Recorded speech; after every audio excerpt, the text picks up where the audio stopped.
गं गणपते नमः। आप सभी का आपके अपने चैनल पर बहुत बहुत स्वागत है। आज इस वीडियो में हम जानेंगे कि गणेश जी का विवाह किससे और कैसे हुआ और उनके विवाह में क्या रुकावटें आईं। ओम गजाननं भूतगणाधिसेवितं कपितजम्बूफलचारुभक्षणं उमासुतं शोकविनाशकारकं नमामि विघ्नेश्वर पाद पंकजम। अर्थात जो हाथी के समान मुख वाले हैं, भूतगण आदि से सदा सेवित रहते हैं, कैथा तथा जामुन फल जिनके लिए प्रिय भोज्य हैं, माता पार्वती के पुत्र हैं तथा जो प्राणियों के शोक का विनाश करने वाले हैं, उन विघ्नेश्वर के चरण कमलों में मैं नमस्कार करती हूँ। भगवान शिव और माता पार्वती के पुत्र गणेश जी की पूजा सभी भगवानों से पहले की जाती है। प्रत्येक शुभ कार्य करने से पहले इन्हें ही पूजा जाता है। गणेश जी को गणपति के नाम से भी जाना जाता है, क्योंकि यह गणों के देवता हैं और इनका वाहन एक मूषक होता है। ज्योतिषी विद्या में गणेश जी को केतु के देवता कहा गया है। गणेश जी के शरीर की रचना माता पार्वती द्वारा की गई थी। उस समय उनका मुख सामान्य था, बिल्कुल वैसा जैसा कि मनुष्य का होता है। एक समय की बात है, माता पार्वती जी ने गणेश जी को आदेश दिया कि उन्हें घर की पहरेदारी करनी होगी, क्योंकि माता पार्वती स्नान घर जा रही थी। गणेश जी को आदेश मिला कि जब तक माता पार्वती स्नान कर रही हैं, घर के अंदर कोई ना आए। तभी दरवाजे पर भगवान शंकर जी आए और भगवान गणेश जी ने उन्हें अपने ही घर में प्रवेश करने से मना कर दिया, जिसके कारण भगवान शिव जी ने गणेश जी का सर धड़ से अलग कर दिया। गणेश जी को ऐसे देखकर माता पार्वती जी अत्यंत दुखी हो गईं। तब भगवान शिव जी ने माता पार्वती के दुख को दूर करने के लिए गणेश जी को जीवित कर दिया और उनके धड़ पर हाथी का सिर लगा दिया और उन्हें प्रथम पूज्य का वरदान दिया। आइए जानते हैं भगवान गणेश जी का विवाह किससे और कैसे हुआ। भगवान गणेश जी के विवाह को लेकर मुख्य रूप से दो कथाएं प्रचलित हैं। इनमें से एक कथा में तुलसी का वर्णन मिलता है। साथ में ये भी बताया गया है कि आखिर भगवान गणेश जी को तुलसी दल क्यों नहीं अर्पित किया जाता।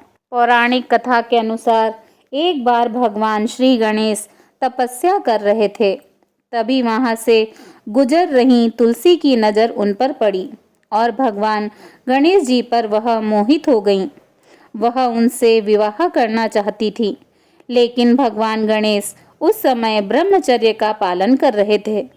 इसीलिए उन्होंने तुलसी से विवाह करने से इनकार कर दिया। विवाह प्रस्ताव ठुकराए जाने से नाराज तुलसी ने भगवान गणेश जी को श्राप दिया कि उनके दो विवाह होंगे। इस पर भगवान गणेश जी ने भी तुलसी को श्राप दे दिया कि उनका विवाह एक असुर से होगा। मान्यता है कि इसके बाद से भगवान गणेश जी को तुलसी अर्पित करना वर्जित माना गया है।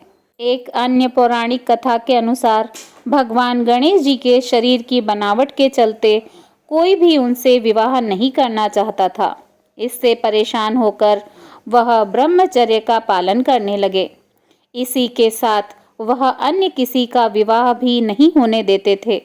जिस किसी का भी विवाह होता था, वो उसमें विघ्न उत्पन्न कर देते थे। उनके इस काम में उनका वाहन मूषक भी उनका साथ देता था।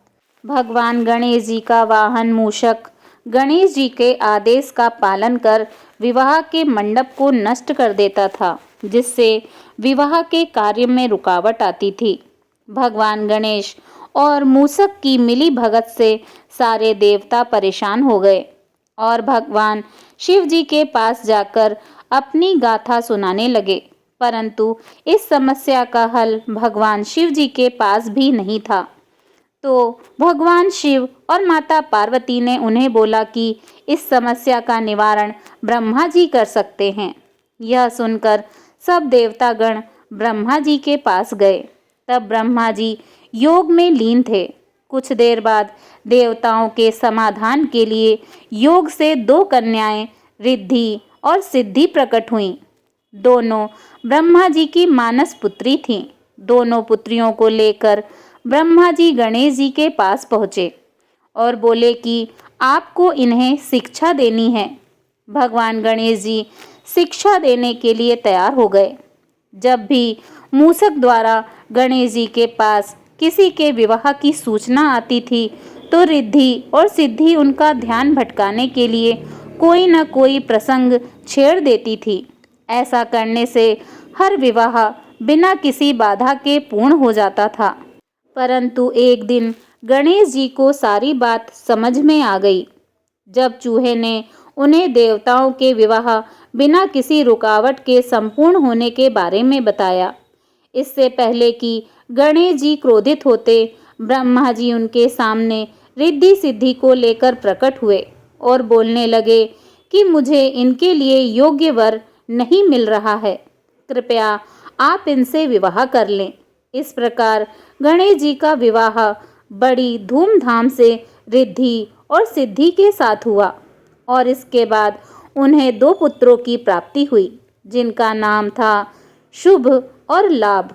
बोलिए भगवान श्री गणेश जी की जय।